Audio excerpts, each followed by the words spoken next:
लाली उतर गए सैया लाली उतर गए, लाली उतर गए राजा लाली उतर गए। कोनो कोनो कोनो कोनो छायल रस लड़का कबनो लाली उतर गए।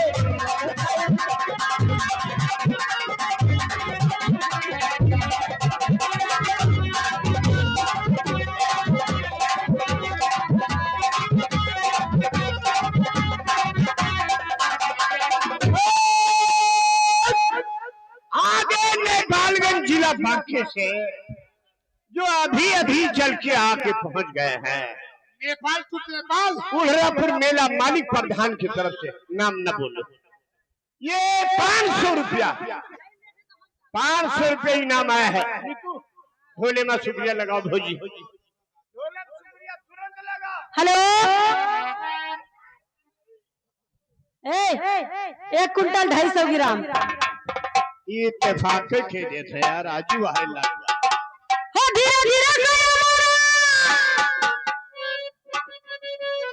हो धीरे धीरे हाय मगरी दबावे कहने दबाए रे सारे। ये क्या हो रहा है? ये जोहर आवाज आ नहीं मौसम नहीं बनेगा, मैंने कतीरा पी लिया है। अच्छा हाँ, यही मारे हुए हैं 2 साल के लिए। ओ धीरे धीरे मेरी दबावे दबनवा मारा मुझे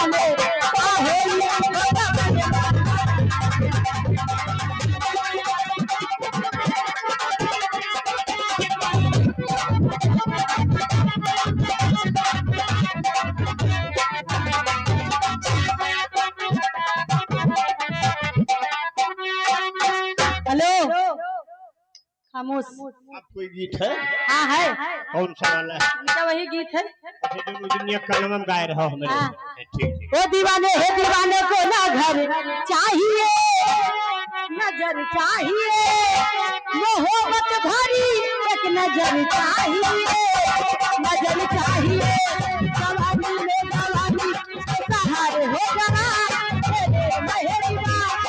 मुझे तू ही तो हम सफर चाहिए, सफर चाहिए।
जिंदगी कुछ नहीं, बिना प्यार के जिंदगी कुछ नहीं। जहाँ प्यार है हर खुशी है, जो कहो भरी चाहे चाहेगा तो भरी, चाहेगा तो भरी। चले इसके तू वो डगर चाहिए, डगर चाहिए।